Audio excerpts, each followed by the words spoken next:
व्यस्तबहुल जीवन में सहज व्यायाम दैनिक सीढ़ी चढ़िले मिलिबो चमत्कार फायदा। आजिकालीर गतिशील जीवनचर्या भितरे नियमित व्यायाम पाई समय बाहर करने समस्तक बड़ आह्वान पलटिछि। एपरी परिस्थिति रे छोट छोट दैनंदिन शारीरिक कार्यकलाप ही आपण को सुस्थ रखिबारे बड़ भूमिका ग्रहण करिथाय। सेथि मध्यरु सबुठारु सहज और प्रभावशाली उपाय हेउछि सीढ़ी चढ़िबा। साधारण चलिबा तुलना रे सीढ़ी चढ़िबा द्वारा शरीरर अधिक परिश्रम होइथाय। यह द्वारा हृदय द्रुत गति रे रक्त संचालन करे, जहाँ मांसपेशी को अधिक शीघ्र अम्लजान एवं पोषक तत्व पहुंचाइबारे सहायता करिथाय। एथि सहित फुसफुस मध्य अधिक सक्रिय हुए। यही कारणरू स्वास्थ्य विशेषज्ञ माने एहाकू एक सक्रिय जीवन शैलीर अंश करबाकू परामर्श दियंती। आपन को जिम गले पैसा दवा पड़ो, आपन सीढ़ी चढ़ले पैसा दवा पड़ो नहीं। गोटे भल एक्सरसाइज रो भल पंथा।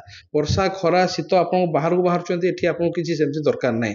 ये आपन को घरे सबुदिने करि परिबे। प्लस आपन जो बाहर बेबे तो एमती पॉल्यूशन एनवायरनमेंट होची, से भल एनवायरनमेंट घर भितर भल गछ लगे कि भल सीढ़ी चढ़ी पारे आपन भल एनवायरनमेंट रे भी आपन एक्सरसाइज कले बड़ी पाई परिबे। ये जो आपन सीढ़ी चढ़ले ये आपन कोन हबो कि आपन को हार्ट रो भी सुस्थ रहइबो, लंग फंक्शन भी बढ़िबो, कोरोनरी आर्टरी डिजीज जोटा आपन हार्ट रे किछि ब्लॉक थिबो किबा असुविधा हेतिबो ताकू भी ठीक करिवो। ब्लड प्रेशर को इंप्रूवमेंट जदि किछि आपन को ब्लड प्रेशर अधिक अछि से ताकू भी कमेबो। प्लस जो मान को आगु को इन फ्यूचर हाइपरटेंशन हबा को जाउचंती से मान को भी ठीक ब्लड प्रेशर मेंटेन कर रखिबो। आपन को एटा बड़ भलो जिंस जे आपन को एका थरे माने आपन बॉडी रो अनेक मसल को एक्सरसाइज रे एंगेज करिवो। जेंते आपन गोटे गले बेली फैट पे गोटे एक्सरसाइज करूचंती, मसल हाथ पे गोटे एक्सरसाइज करूचंती, किंतु आपन सेड़ी चले मल्टीपल ऑफ मसल एका थरे के एक्सरसाइज हे जिवो। एटा जने मोटा लोकन पई बा जो माने के टिके कैलोरी अधिक अछि बा बीएमआई अधिक अछि से मान पई गोटे भलो जे कोन गोटे कैलोरी बर्न भले करिवो। आपन को जो परिमाण खाद्य खाउचंती कैलोरी बर्न हले आपन दी टांग समान भाव में मेंटेन हे परिवो।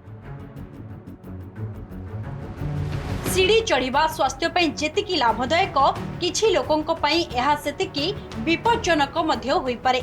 विशेष करी वयस्क एवं संतुलन रखिबारे असुविधा भोगुथुबा व्यक्ति माने सतर्क रहिबा उचित। सीढ़ी चढ़िबा समय रे जदि छाती रे जंत्रणा हुए किंबा अस्वाभाविक भावे थका लागे तेबे तुरंत एहाकू बंद करंतु।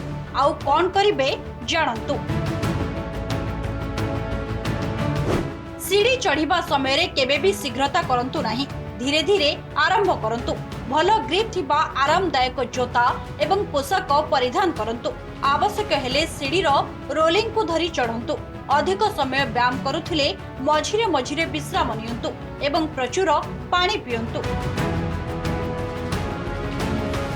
आ गोटे जिनस कि आपन जदि एक्सरसाइज करिवे एटा कोन हबो कि आपन भीतर क्षरण होतबा मुंड रे झरुतबा नेचुरल ब्रेन स्टिमुलेट को आपन को अधिक परिमाण रे क्षरण हबो।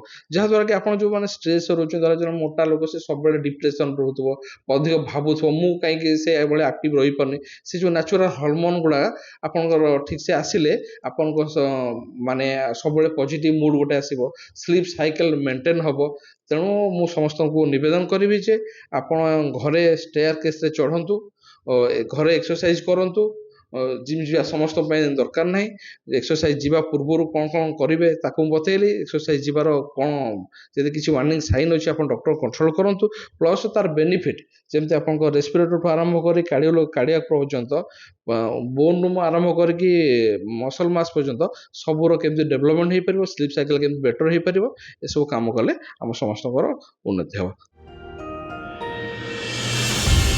ऑफिस हेउ कि घर स्मार्टनेस बहाना रे अलसुआमी छाड़ी निजको सुस्थ रखिबा पे लिफ्ट बदल रे सीढ़ी व्यवहार करिबा आरंभ करिबा उचित, जहा शारीरिक भावे आपनको सुस्थ रखिबो।